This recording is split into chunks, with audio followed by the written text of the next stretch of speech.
On s'intéresse ici au potentiel V calculé en un point M, créé donc par un dipôle électrostatique. Donc on va supposer que le dipôle électrostatique correspond à deux charges, une charge moins Q placée au point N, une charge plus Q passée au point P. On appellera O le milieu de NP, qui sera donc l'origine du repère. Alors on se rend compte, donc on va définir le vecteur P qui est le vecteur moment dipolaire, donc qui va se noter vecteur P égale petit q vecteur NP. Si on appelle A la longueur NP, ça va donc s'écrire QA vecteur UZ, où on notera UZ, le vecteur ici qui va de N vers P. Donc on constate qu'on a une invariance par rotation autour de l'axe UZ, puisque les deux charges sont sur cet axe. Et donc, on va choisir de se placer en coordonnées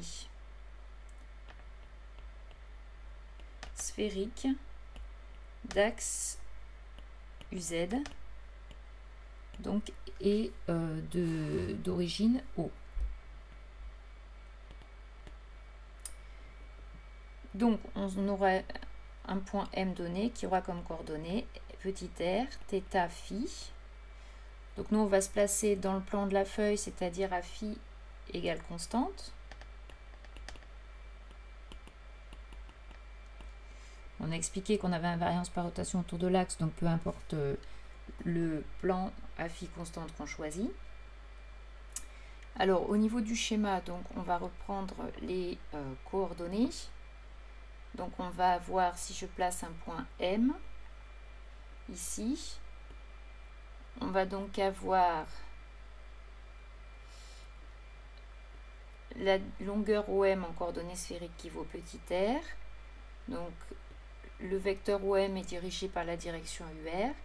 On a θ qui représentera, puisqu'on a défini des coordonnées sphériques d'axe UZ, l'angle entre l'axe OZ et OM, et donc le vecteur Uθ, ici, orthogonal à UR, et qui est donc dirigé dans le sens de l'angle θ orienté. UφI sera évidemment orthogonal à ces deux axes, et donc dirigé comme ceci vers nous. Donc on veut maintenant calculer le potentiel créé. Donc on va simplement utiliser le principe de superposition, c'est-à-dire que le potentiel en M, c'est égal au potentiel créé par la charge plus Q, qui est placé en P, donc potentiel calculé en M, plus le potentiel créé par la charge moins Q, donc que je vais noter V- de M. Alors potentiel créé par une charge, on sait faire, on a vu en cours. Donc par la charge plus Q, ça va être plus Q sur 4 pi epsilon 0, la charge plus Q elle est en P, donc ça va faire longueur PM, plus le potentiel créé par la charge moins Q, ça va être donc moins Q, sur 4 pi epsilon 0, la charge moins Q est en N, donc longueur NM. Donc on va simplement essayer de réécrire cette somme en faisant un développement limité, en supposant donc que le point M il est suffisamment loin du dipôle. Donc là je réécris simplement la somme. Q, je mets en facteur, donc s'il peut se mettre en facteur. Donc on va avoir Q sur 4 pi epsilon 0 en facteur. Facteur de 1 sur PM moins 1 sur NM. Donc ça revient à calculer cette différence d'inverse de longueur. Donc on va se placer donc, dans le cas où on est loin du dipôle. Donc, quand on aura à faire le développement limité, ce qu'on va avoir, c'est que la distance OM, c'est-à-dire petit r, va être grande devant petit a, la taille du dipôle. Donc, voilà l'hypothèse qu'on fait. Donc, on va recalculer les distances PM et NM. Donc je vais écrire la distance PM et après on fera exactement pareil pour la distance NM, je ne réécrirai pas tout. Donc la longueur PM va s'écrire, on va partir de PM carré, qui est la même chose donc que le vecteur PM au carré. Et donc je vais pouvoir utiliser la loi de Chasles en disant que c'est PO plus OM au carré. Donc ça va s'écrire PO carré plus OM carré plus 2PO scalaire OM. Alors si on reprend le dessin, on a PO, on a dit que NP, la distance NP c'était petit a, O étant le milieu de NP, on a la longueur PO qui vaut simplement A sur 2. Donc ici, PO, je vais le réécrire sur le côté, il vaut A sur 2. Donc là, dans le PO carré, on va avoir A2 sur 4. OM, bah OM c'est la distance petit r. Donc on a OM, je le réécris aussi là, c'est petit r. Donc plus petit r carré, plus... Donc quand on a un produit scalaire, A scalaire B, on sait que c'est égal à la norme de A fois la norme de B, fois le cosinus de l'angle qu'on a entre le vecteur A et le vecteur B. Donc ça va faire 2 fois la norme de PO, c'est-à-dire A sur 2, la norme de OM, c'est-à-dire petit r, fois le cosinus de l'angle que je vais appeler alpha, entre PO et OM. Donc pour savoir ce que vaut cet angle alpha, je reprends mon dessin, ici, et je vois donc que le vecteur PO, il est horizontal selon l'axe UZ, mais cette fois-ci dirigé vers la gauche. Donc si je refais un dessin, j'ai mon vecteur PO qui est comme ceci. Et le vecteur OM, qui lui donc c'est le vecteur en vert là que j'avais fait vers le haut, qui fait l'angle θ avec l'axe ici. Donc ici le vecteur OM il est dirigé, le vecteur OM oui il est dirigé comme ceci. Bon je le translate juste pour avoir sa direction. Donc ça c'est le vecteur PO, je vais plutôt l'écrire en vecteur. Donc ça c'est le vecteur PO et ça c'est le vecteur OM que j'ai simplement translaté. Ça c'est l'angle θ qu'on avait tout à l'heure et donc l'angle alpha dont je parle c'est cet angle là. Donc on voit en fait que alpha c'est simplement pi moins θ. Donc moi il me faut le cosinus de alpha, c'est-à-dire le cosinus de pi moins θ, et ça vaut donc moins le cosinus de θ. Si on reprend le cercle trigonométrique, qu'on a ici l'angle θ, le cosinus de θ c'est le projeté, c'est la projection ici sur l'axe horizontal. Et si je prends l'angle pi moins θ, ça va être l'angle qui est cet angle-là. Et donc le cosinus de cet angle, ça va être simplement, pareil, le projeté ici. Donc on voit bien que c'est la même longueur, mais qu'il est dans le sens opposé. Donc finalement, on a notre PM carré qui va s'écrire A carré sur 4 plus R carré plus, donc le 2 s'en va, AR, cosinus alpha, c'est-à-dire moins AR, cosinus θ. Alors je vais mettre le R carré en facteur, ce qui va nous faire R carré facteur de le terme en R carré fait donc 1. Ensuite on a le terme en AR cos θ divisé par R carré, ça va faire moins A sur R cos θ. Et après on a le terme en A carré sur 4 avec le R divisé par R carré, ça va donc faire plus A carré sur 4 R carré. Je les ai mis dans l'ordre de l'infiniment petit, donc A sur R, parce qu'on a dit que R était grand devant A sur R, donc le terme d'ordre 0, ça fait 1, le terme d'ordre 1, c'est le terme en A sur R, et le terme d'ordre 2, c'est le terme en A carré sur R carré. Donc maintenant j'en reviens à ce que je voulais calculer, c'est-à-dire 1 sur PM, donc ça veut dire que je fais la racine et que je fais l'inverse. Donc R carré, quand je vais faire la racine, ça va faire R, l'inverse 1 sur R. Et donc je vais avoir un terme ensuite en 1 sur racine de 1 moins A sur R cos θ plus A carré sur 4R carré.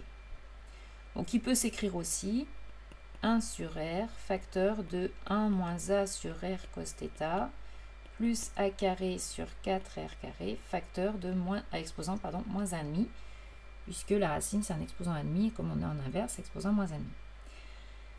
Donc là, j'explique que je fais mon développement limité avec l'infiniment petit qui est a sur r.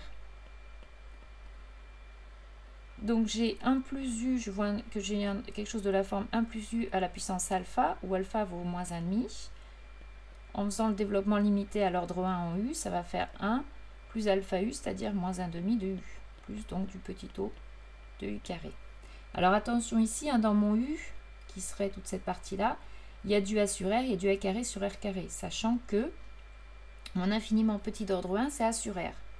Donc, quand ici j'écris le terme en 1,5 de u, il va y avoir des termes en 1 a sur r, mais aussi des termes en a carré sur r carré que je dois négliger, puisque je veux rester au premier ordre en infiniment petit, c'est-à-dire en a sur r. Ça veut dire que tous les termes qui interviendraient, qui seraient en a carré sur r carré ou d'ordre encore plus élevé, je n'en tiens pas compte. Donc, quand j'écris mon 1 sur Pm, ça va donc s'écrire 1 sur R, c'est à peu près égal à 1 sur R, facteur de 1. Donc, il y a du moins 1,5, 2.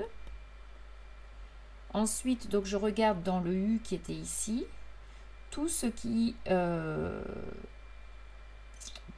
est d'ordre 1 seulement en A sur R pour le mettre dans le terme moins 1,5 de U. Donc le seul terme qu'il y a, c'est le moins A sur R cos θ, puisque le terme suivant sera A carré sur R carré. Donc il ne reste plus que ça. Alors voilà pour le calcul de 1 sur Pm. Si j'avais calculé le terme en 1 sur Nm, ça aurait changé quoi? Ben, si j'avais fait du Nm carré, je reprends plus haut, si j'avais fait du Nm carré ici, je vois donc que j'aurais, alors je vais même le reprendre tout en haut, Nm carré, je vois que ça aurait fait du NO plus OM au carré, là il y aurait eu un N, et la différence c'est que, donc là le NO carré vaut aussi à 2 sur 4, donc là ça change rien, OM carré c'est toujours R carré, la différence en fait c'est ce terme là, c'est que là on aurait eu NO scalaire OM, or NO scalaire OM c'est un vecteur qui cette fois-ci est dans cette direction là, le NO. Donc NO scalaire OM, l'angle entre les deux, ben, c'est bien cette fois-ci mon θ. Et donc ici, au lieu d'avoir alpha, j'aurais θ. Et donc ici, ça aurait été un plus. Donc là, j'aurais eu un plus. Tous les moins sont remplacés par des plus. Et donc je vois à la fin qu'ici, j'aurais eu un plus, si c'était Nm. Donc finalement, ce qui m'intéresse pour le potentiel, c'est la différence des deux termes. Donc je vais avoir V de M qui vaut Q sur 4pi epsilon 0, ça c'est ce qu'on avait écrit tout là-haut, Q sur 4pi epsilon 0, et après j'avais 1 sur Pm moins 1 sur Nm. Donc je le réécris, alors je vois qu'il y a du 1 sur R qui va être en facteur, facteur donc de 1 sur Pm, donc je vais avoir 1 plus A sur 2R cos θ, ça c'est le 1 sur Pm, et ensuite j'ai moins 1 sur Nm, donc moins 1, ici avec le terme du plus de tout à l'heure, là, donc ça va faire moins 1 A sur 2R cos θ. Et donc je vois, ben, comme il y a un moins entre les deux termes, que les 1 vont s'en aller, et que les termes A sur 2R cos θ vont s'ajouter. Et je trouve donc V de M qui vaut Q sur 4pi epsilon 0 R, A sur 2R cos θ plus A sur 2R cos θ, ça fait A sur R cos θ. Et donc finalement, mon V de M s'écrit Q sur 4pi epsilon 0, j'ai oublié le petit R, pardon, ici, donc R carré, cos θ, et QA en fait, on va le remplacer directement, on l'a dit tout à l'heure, tout là-haut, tout au début, quand on a défini QA, c'est petit p, le moment dipolaire. Donc en fait, ça va s'écrire P cos θ sur 4pi epsilon 0 R carré.